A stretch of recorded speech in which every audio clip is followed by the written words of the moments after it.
En direct du CIMI, nous avons le plaisir de recevoir Christophe Boutor, président de Telamon.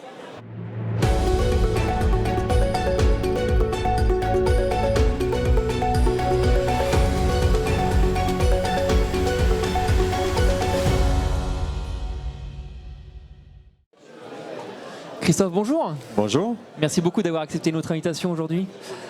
Pour débuter, avant de parler un petit peu de la stratégie de Telamon, petite question sur une opération emblématique du groupe, celle des GROU. Où en êtes-vous aujourd'hui à l'instant T?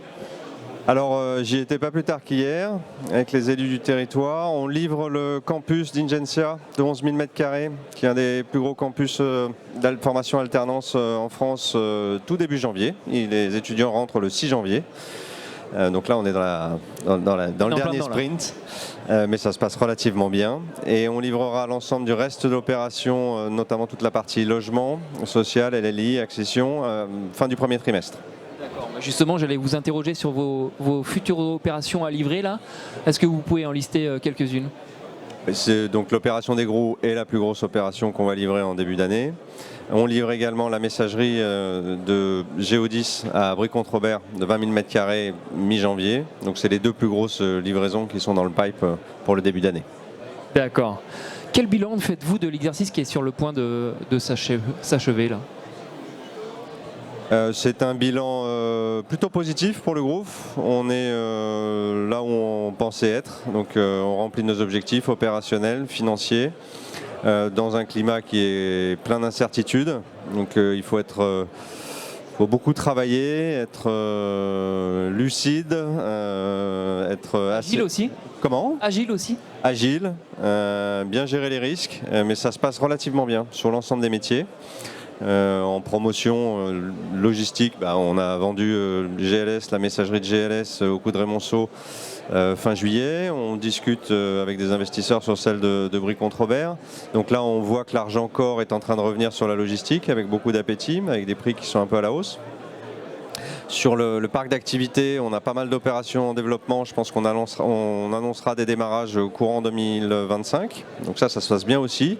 Et côté logement, on a la grosse opération des GROU et on a quelques opérations qui sont, je pense, qui seront lancées sur 2025 dans un marché que vous connaissez, avec des ventes en accession qui sont quand même largement ralenties. Mais on n'a pas de sujet compliqué à gérer, donc c'est plutôt la bonne nouvelle. On est plutôt dans cette phase de marché un peu incertaine. Nous, on est plutôt en train de travailler sur le rebond et de bien préparer tous nos pipes et toutes les opérations pour le rebond.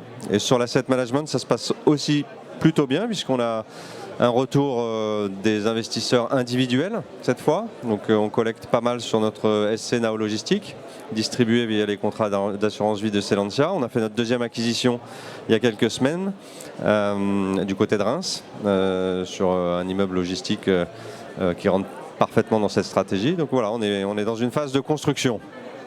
Vous avez parlé de rebond et de construction justement. Quels sont vos axes de développement pour 2025 ? On en a beaucoup, on est assez boulimique chez Telamon. On continue sur la logistique à essayer de développer et de sécuriser un maximum de foncier avec des processus qui sont de plus en plus longs et compliqués, mais c'est aussi ce qui fait notre valeur ajoutée. Sur les parcs d'activité, on a plus de 400 000 m² de foncier maîtrisé en 2 ans et là aussi on continue à bien se développer. En logement, on regarde beaucoup de sujets, on est en train de maîtriser des sujets assez significatifs dans des équations financières qui, je pense, sont plus sécurisées que les opérations qui étaient montées en 2019-2020. Donc ça augure de belles opérations pour l'avenir. Donc la partie promotion se porte plutôt bien d'un point de vue développement et alimentation du pipe. Sur la partie asset management, comme je vous le disais, ça fonctionne bien sur la partie distribution grand public. On lancera probablement une nouvelle SCPI en début d'année et on a vocation à insister sur cette partie. Également sur les clubs deals, on a recruté un garçon qui s'appelle Xavier Ballester pour toute la partie opération value add, bureau, logement essentiellement à Paris, parce que ça je pense que c'est un marché qui va aussi repartir. Voilà, donc asset management, promotion, sans oublier les énergies renouvelables, où on continue à développer des centrales sur nos bâtiments, mais aussi sur d'autres supports extérieurs au groupe. On est en train de finir la centrale de plus de 7 mégas qu'on développe sur la plateforme logistique de 100 000 m² qu'on a vendue à Goldman Sachs au Havre. Donc voilà, donc on a beaucoup d'axes de développement et on essaye d'être discipliné, professionnel et besogneux sur l'ensemble de ces sujets parce que moi je suis un éternel optimiste et je pense que le rebond viendra quand on ne sait pas bien, mais il viendra, ça c'est sûr. C'est sûr qu'il n'y a pas beaucoup de certitude là-dessus. Merci beaucoup Christophe pour cet éclairage.